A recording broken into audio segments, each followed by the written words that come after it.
승리해야 한다고 주장했습니다. 잉글랜드 프로축구 토트넘의 손흥민 선수가 시즌 7호 골을 터뜨리는 등 한 골 1도움을 기록하며 맹활약했습니다. 손흥민은 어제 영국 런던에서 열린 노리치 시티와의 프리미어리그 홈 경기의 선발조전 후반 32분 3대 0으로 승리를 굳히는 골을 넣었습니다. 앞서 전반 10분에는 팀의 선제골을 도와 시즌 3호 도움을 기록했습니다. 손흥민의 활약으로 토트넘은 3대 0으로 완승을 거뒀습니다. 올 3분기 보험사 대출액이 전분기보다 2조 원 넘게 늘었으며 특히 주택담보대출은 50조 원을 넘어선 것으로 나타났습니다. 금융감독원의 발표를 보면 3분기 보험사 대출 규모는 262조 4천억 원으로 집계됐습니다. 이 가운데 가계대출은 127조 4천억 원으로 6월 말에 10조 1천억 원이 늘었습니다. 주택담보대출은 50조 2천억 원으로 4천억 원이 늘었고 신용대출은 7조 원으로 1천억 원이 증가했습니다. 기업대출은 1조 원 늘어 134조 5천억 원으로 나타났습니다. 오늘은 전국이 대체로 맑다가 중부지방은 오후부터 점차 구름이 많아지겠습니다. 건조특보가 내려져 있는 강원 영동과 경북 북동 산지, 영남 동해안에서는 산불 등 화재가 나지 않도록 주의해야 합니다. 초미세먼지 농도는 수도권과 충청지방 대구에서 나쁨 단계까지 높아질 것으로 예상됩니다. 아나운서 유지철이었습니다. 9시 뉴스를 마칩니다. KBS.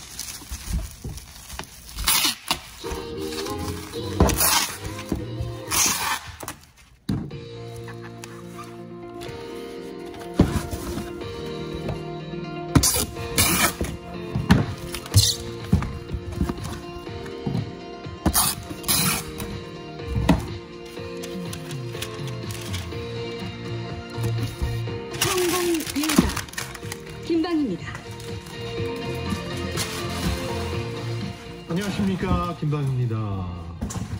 1990년대 인류 외국계 기업이었던 IBM 코리아는 모바일 오피스라는 실험을 진행했습니다. 직원들이 사무실에 자기 자리를 두는 대신에 공유하는 거였습니다. 대신 노트북을 들고 다니면서 어디서든 일하는 방식이었죠. 결과적으로 이 실험은 실패했다는 평가를 받습니다. 이유는 단 하나, 이 직장인들의 자기만의 공간에 대한 집착이 예상외로 강했습니다.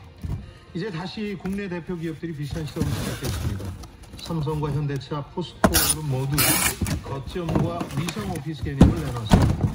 출퇴근 시간을 아끼고 발달한 IT 기술을 활용해서 어디서나 일하는 시스템, WFA라고 합니다만 Work from Anywhere 시스템을 지원하기 위해서죠. 동시에 삼성을 중심으로 직제 개편을 위한 의견도 수렴 중입니다.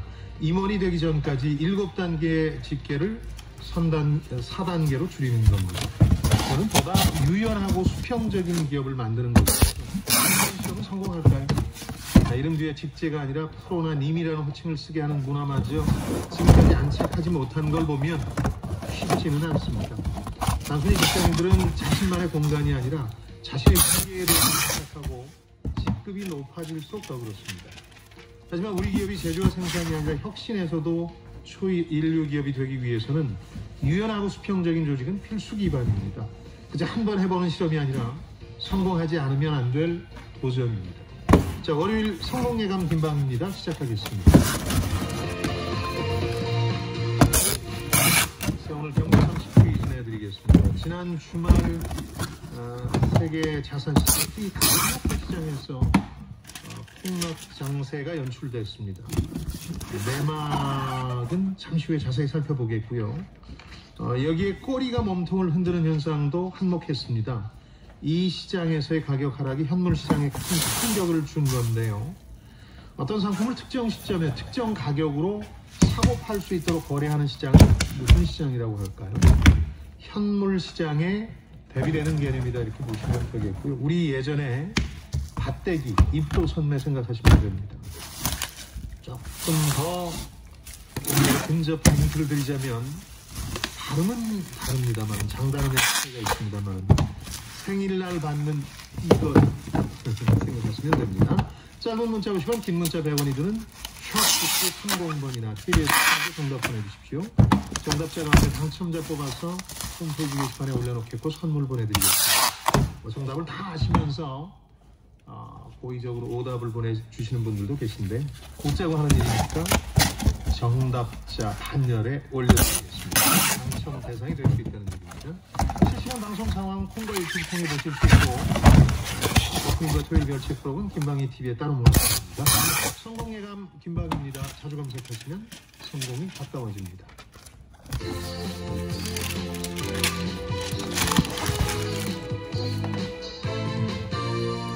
KBS 1라디오 성공예감 김방희입니다.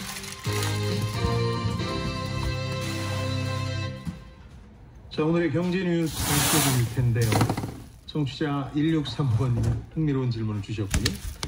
성공예감의 경제 뉴스 에디터가 되면 어떤 역할을 하고 어떤 혜택이 있습니까?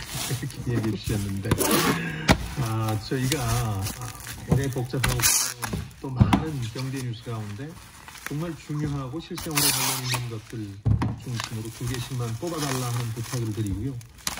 특히 취재노에 큰 혜택을 드리질 못해서 저희가 늘 죄송한 마음 편입니다. 글쎄요, 장기적인 혜택이라면 성공예감을 부지런히 훈련해서 다른 경제방송 진행자가 되는 게 되지 않을까요? 부모님이 좋아하십니다. 그것도 혜택일 수 있겠죠. 아침에 강제로 일찍 일어나게 됩니다. 그렇죠. 그것도 혜택인가요?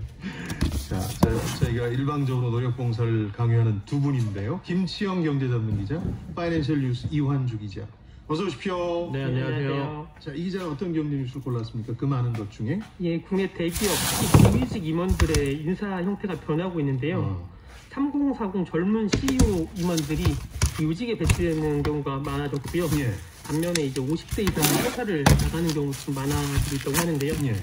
그래서 인공지능, 메타버스, 디지털 전환 등 사회 변화에 맞춰서 좀 보수적인 대기업 임원 양태도 좀 변화하고 있고요. 두 번째로는 방금 말씀하신 디지털 금리라고도 불렸잖아요. 예. 비트코인.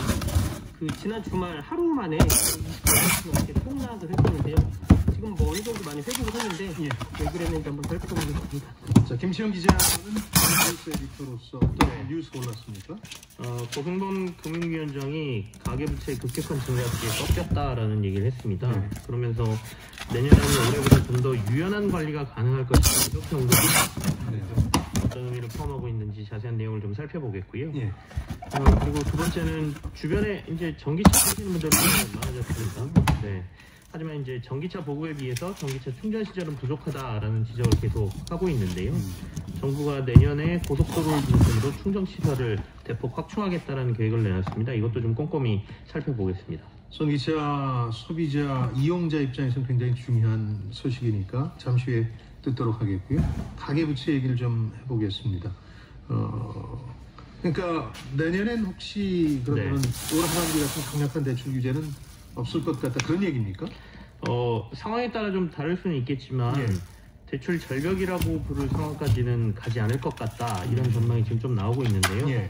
일단 대출 총량 관리라는 거는 기반으로 그대로 가긴 하겠지만 급격한 대출 수요가 발생해서 이 총량을 가득 채우는 상황까지 가게 되면 그 하반기 같은 모습이 또 등장하지 말라는 법은 없지만 어제 고승범 금융위원장의 언급을 근거로 생각을 해보면 일단 가계부채 증가세가 한풀 꺾였고 내년도 가계부채 관리는 총량 관리를 기반으로 하되 체계적인 시스템 관리로 단기적으로 전환하겠다 이런 얘기를 했거든요.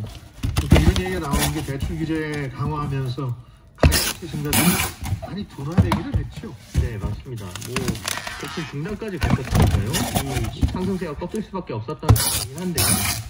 통계를 좀 보면 월별 가계대출 증가 규모가 7월 달에 15조 3천억 원이었거든요. 근데 이제 그 강력한 규제가 나오면서 11월 기준으로 5조 9천억 원까지 떨어졌습니다. 가계대출 증가율로 살펴보면 7월 달에 10%에서 11월에는 7.7%로 둔화가 된 것이고요. 고 위원장은 가계부채 증가세가 이렇게 둔화되면서 부동산 시장도 차츰 안정세를 보이고 있다라는 말도 같이 했는데요. 어떻게 보면 조금 섣부른 언급일 수도 있겠지만 최근 서울을 중심으로 아파트 가격 증가세가 다소 주춤한 모습은 실제로 좀 나타나고 있긴 합니다. 일단 금융당국의 목표치는 가계부채 증가세를 코로나19 이전 수준 정도인 4에서 5% 정도로 잡고 있고요. 체계적으로 유연하게라는 표현을 쓰고 있어서 연말까지는 가계부채 증가 목표를 한 6% 정도 조금 더 넓게 보고 있고요. 당초에는 이제 5% 선을 잡고 있었거든요. 그러니까 내년에는 아무래도 그런 부분까지 고려해서 조금은 버퍼를 두겠다는 유지가 되겠고요. 더불어 이제 정책금융 상품이 위축되지 않게 정책상품 금융 공동 목표치를 올해 9조 2천억 원에서 10조 원을 설정을 하고 중금리 대출 역시 올해 32조 원보다 3조 원 늘어난 35조 원으로 내년에 공급하겠다 이런 계획을 밝혔습니다. 이번 간담회에서 공매도 얘기도 나왔는데 이제 많은 언론이 이걸 집중적으로 다뤘던데 어떤 내용이었습니까? 이제 지금 현재 우리 공매도는 전면 제기된 상황은 아니고요. 이제 코로나19 상황에서 주식이 워낙 많이 떨어지다 보니까 공매도 금지 조치를 내렸다가 부분 재개를 지금 해놓은 상태입니다. 근데 이제 그것은 전면 재개로 갈 것이냐의 문제를 질문을 했던 것이고 네. 여기에 대해서 고승범 위원장이 대답을 한 것인데요. 일단은 공매도 폐지는 하지 않겠다는 의사를 강력하게 밝혔다 이렇게 보시면 될 것 같습니다. 왜냐하면 MSCI 선진국 지수 편입 등을 위해서는 공매도 전면 재개는 언젠가는 가야 할 길이다 이렇게 언급을 했거든요.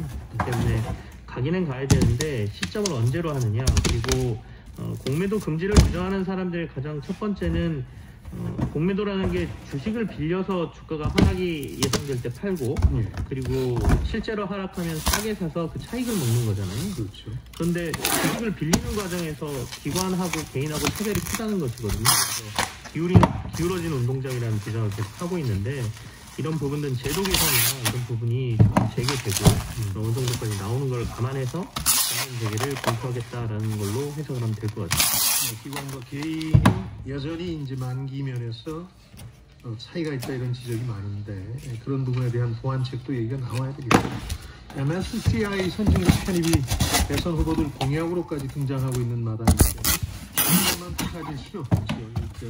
공매도 재개가 전면 재개가 선진국 편입에 전제 조건이 돼 있는 상황이어서 이것도 합의하에 선택을 해야 되겠군요. 자, 김한주 기자가 골라온 경제 뉴스 가운데 국내 대기업 임원 인사가 지금 잇따라 발표되고 있는데 3040 젊은 CEO들 등장이 가장 큰 공통점이라고 그러죠.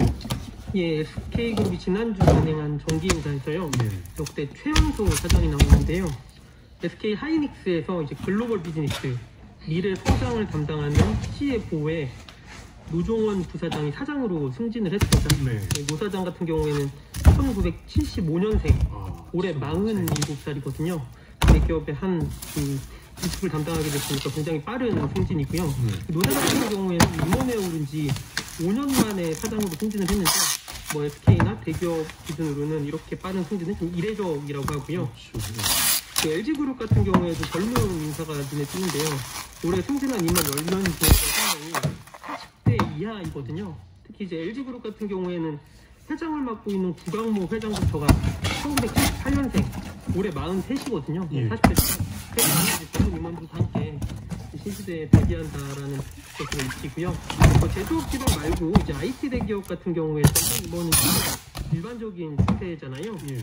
국가대표 포털사이트 네이버 같은 경우에는 현재 1980년생 임원이 14명에 달합니다. 특히 이제 AI 인공지능 개발을 총괄하는 정민영 책임 같은 경우에는 34살, 저보다도 한 3살 정도 어리신데요. 최고 네이버 같은 경우에는 최수연 신임 최고 경영자가 40살, 김남선 최고 재무책임자도 43살, 이렇게 젊은 분들이 많고요. 예. 네이버와 함께 카카오 역시 지난달 25일에 연민수 대표와 함께 카카오 공동대표로 1977년생 이준영 카카오페이 대표를 내정했는데요. 이분 내시고요. 이에 앞서서 이제 인공지능 같은 경우에는 컴퓨터 프로그램이다 보니까 젊은 분들이 많은데 카카오 브레인이라는 회사를 만들었습니다. 이분의 신임 대표 같은 경우에 1988년생이시면서 이제 김일두 팀장이라는 분이 선임이 됐고요. 예. 기업들이 그러면 왜 이렇게 젊은 인재들을 발탁을 하고 임원으로 승진시키느냐? 미국의 실리콘밸리나 구글, 페이스북, 아마존 등이 이제 제도를 벤치마킹한 걸로 풀이가 되는데요. 기업에서 임원을 제외한 사원들의 직급 개념을 없애고 근속 연수보다는 이제 철저하게 성과 위주로 하겠다. 그리고 말씀하신 대로 임원들이 이제 승진이 됐을 경우에 최소 근속 연수도 없애면서 능력이 있고 수익을 많이 창출하면 빨리빨리 승진을 시켜주겠다. 이런 추세입니다. 빛이 있다면 그림자가 있겠죠. 제가 먼저 실감하고 있는데 저희 동창들이 은퇴를 최근에 많이 하고 있어요. 50대 이상 임원들은 오히려 떠나는 상황이 벌어지고 있겠군요. 예, 뭐 어쩔 수 없는 일인데요. 예. 지역 조사업체에 따르면 우리나라 대기업 임원의 평균 나이가 현재 52세 정도가 되고요. 그 대기업 같은 경우는 임원을 별이라고 하는데 별을 달기 위해서 신입사원에서 임원이 되려면 평균 23년 정도 걸렸습니다. 자, 앞으로는 이게 더 짧아지겠고 퇴직도 좀 빨라질 것 같은데요.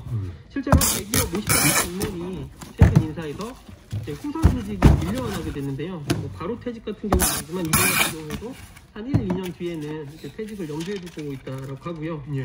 그리고 한 분석에 따르면 2017년 자료라서 좀 전자료긴 한데 대기업에서 퇴직한 임원 385명을 분석해봤거든요. 그 당시에 55세 이하가 전체 62%, 10명 6명은 이제 40대 55세 이하였고요. 그다음에 이제 장기 근속자가 이제 가장 대표적인 업계가 과거에 은행이었거든요. 그렇죠. 근데 은행 같은 경우는 좀 보수적이면서 연차가 오르면 후봉이 오르잖아요. 근데 최근 들어서는 50대 희망퇴직에 이어서 이제 40대 희망퇴직도 좀 더 일반적인 경우가 많아졌다고 합니다. 우리 기업들의 이런 실험은 단순히 연령을 낮추는 실험이었던 곤란하고 조직을 얼마나 유연하고 수평적으로 만드느냐 하는 게 이제 본질일 텐데 쉽지는 않은 것 같아요. 특히 직급에 대한 집착이 고위직일수록 많아서 반바지 입자고 하면서 윗사람들 정장 입으면 이게 형성되니까 제가 늘 말씀드리지만 전략보다 기업 문화가 더 중요하다. 전략쯤은 한 기업가로 만들어버리는 것보다 근본적인 기업의 문화다 이런 말씀을 드리는데 어쨌든 보전이 가속화되고 있습니다. 김천 기자, 저희 중과 속도에 비해서 행정에서 부족하다는 불만들이 많았는데 시설 늘린다는 계획이 나왔군요. 그렇습니다. 국토교통부하고 한국도로공사가 지난해 435기 있습니다. 일단 서울에서는 최대 윤 후보가 이 후보를 19%가량 앞섰었고요. 최대. 부울경에서는 역시 윤 후보가 이 후보를 26%포인트가량 앞섰었는데 그게 약 2달 넘게 내려왔었죠. 그런데 이번 조사에서는 두 후보가 오차범위 안팎으로 약 6 내지 7%포인트 차이로 서울과 부울경에서 차이가 좁혀지고 있다. 물론 아직은 윤석열 후보가 앞서고 있습니다. 그러나 함께 줄어들고 있다. 이 점을 말할 수 있겠네요. 네. 반면에 중도층도 하나 볼까요? 중도층도 큰 관심이죠. 중도층은 윤석열 43.4, 이재명 36.8. 그래서 약 6 내지 7%포인트가량의 차이를 두고 윤 후보가 앞서고 있는데 지금으로부터 꼭 한 달 전이 11월 5일 날 윤석열 후보가 국민의힘 대선 후보로 확정이 됐습니다. 그 직후에 실시한 저희 조사와 비교를 해보니까 한 달 전에 비해서 중도층이 어떻게 변했느냐. 이재명 후보는 11.9%포인트가 한 달 사이에 올랐고요. 윤석열은 5%포인트가 빠졌습니다.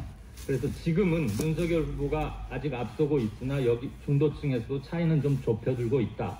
그래서 2030 서울 부울경 중도층 이쪽에서 동일한 흐름이 나타나고 있다. 이 정도는 이번 주에 좀 특징이라고 할 수 있습니다. 이 3.3% 정도면 이거는 이제 근본적인 여론의 변화라기보다는 활성화거든요. 보면 그러니까 신나는 뉴스가 나왔기 때문에 전화응답에 보수가 더 응하게 되는 그런 활성화 효과인 것 같은데 보니까 실제 응답자 비율 중에 성향을 보니까 보수층 응답률이 높아지고 그렇군. 네, 정확히 이게 굉장히 중요한 대목이라. 백분율 비율에서 보자면 네, 보수가 32.2%, 진보가 25.3%. 진보가 낮아졌어요. 중도가 35.8%로 나왔는데요. 중도는 저희와 함께한 1년째 거의 1년 가까이 하고 있는 조사 이래 거의 최고 수준이고요. 진보는 거의 최저수준으로 다시 떨어졌습니다. 그래서 이 진보 성향이 활성화 정도가 낮아졌다기보다는 다른 성향이 전화가 빨리 가는 거죠. 말하자면 보수는 32.2여서 약 평균치 정도고 네, 아주 국힘당 평균표 굉장히 세게 붙었을 때 그때에 비하면 4%포인트가량 빠진 건데 전반적으로 1년간 조사 치의 평균은 되고요. 진보는 좀 아래쪽으로 다시 떨어졌습니다. 진보가 늘어났다는 게 핵심적입니다. 이렇게 되다 보니까 전체적으로 수치는 3.3%는 오차범위 내에서 앞서긴 했는데 이게 이제 주말 효과, 주말에 이제 큰 이벤트 효과가 다 반영이 안 된 거기 때문에 그건 아마 이번 주 중반 그렇죠. 네. 이번 주 MBS. 중반에 ARS에 잡힐 것이고 그리고 MBS 목요일 날 나오기 때문에 그때 되면 또 전화면접 조사에서 전체적으로 또 잡히겠죠. 그게 예. 효과가 얼마나 갔는지. 그리고 뉴스 속도도 반환을 좀 해야 되고 김정인이 정말 화학적 결합인 것인가 그날 다친 것인가도 한 2, 3일 좀 두고 볼 필요가 있겠죠. 그리고 이제 조동현 그 위원장의 사태가 그 김문수영한테는 또 상처가 됐겠죠. 상처가 돼서 이건 또 거의 테러에 가까운 2차 가해가 아닌가. 전선 여론이 상당히 큰 것 같아요. 그렇죠. 당사자한테는 큰 상처고 물론. 일층한테도 상처가 됐기 때문에 네. 여러 가지 직접적으로 작용했을 것 같은데 현재까지는 30% 정도 효과. 이거는 다 반영된 건 아니다. 물론이죠. 얼마나 이어질지 봐야 되겠다. 그래서 실질적으로는 거의 붙어 있다고 보는 게 지금은 맞죠. 우열을 말한다는 것 자체가 너무 조심스럽고 왜냐면 갤럽이나 지난주 전화면접 조사를 보면 다 붙어 있어요. 맞아. 그 공교롭게 지난주에 특이한 게 2개가 나왔는데 갤럽이 36대 36 동률이었고 KBS 조사가 또 35.5대 35.5. 네, 소수점까지 갖추고 그래서 이게 붙었어요, 같은 지금은. 주에 이렇게 안녕. TBS 캠페인 안녕하세요, 가수 이소정입니다. 다시 일어설 수 있을까? 잘해낼 수 있을까? 고민될 때 사장님, 신용보증재단의 손을 잡으세요. 신용보증재단은 사업보증을 통한 사업자금 지원으로 사장님들이 흘리시는 땀방울이 열매 맺도록 해드리니까요. 통해 다시 일어선 이소정처럼 전국 16개 지역 신용보증재단과 신용보증재단 중앙과 다시 일어서는 소기업 소상공인을 응원합니다. 사업보증 필요할 때 신용보증재단. 이제나 K-pop, K-food, K-quarantine 요즘 이런 거 유행인데 외국인들 위해 하나로 다 담은 K-라디오 없어. Of course there is a channel that contains different voices from foreigners, TBS EFM on 101.3. 오, 듣고 싶다 미친 한국 사람들에게 추천하는 TBS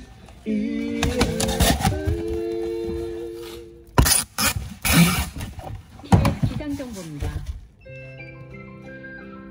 오늘은 맑은 하늘이다가 오후부터 구름이 많아지겠고요. 늦은 밤부터는 수도권 서부와 충남 서해안에서 빗방울이 떨어지는 곳이 있겠습니다. 참고하시기 바랍니다.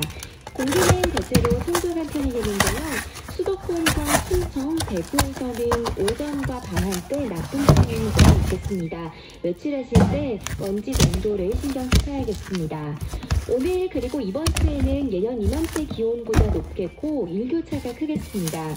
오늘은 서울의 낮 최고 기온이 11도까지 오르며 평년 기온은 6도가량 웃돌겠고요. 어제 낮보다는 1, 2도 정도 높겠습니다. 현재 동해안 지역에는 건조주의보가 발효 중입니다. 지금 서울의 기온은 0.4도, 습도는 73%입니다. TBS 기상정보였습니다.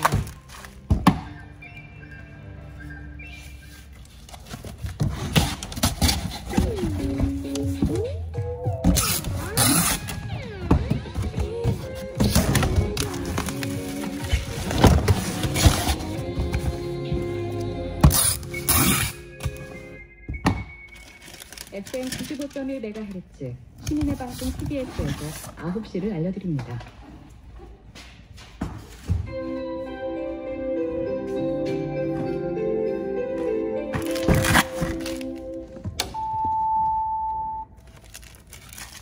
KBS 제1라디오 9시 뉴스입니다. 오늘부터 4주 동안 사적 모임 최대 요원이 수도권은 6명, 비수도권은 8명으로 제한됐습니다.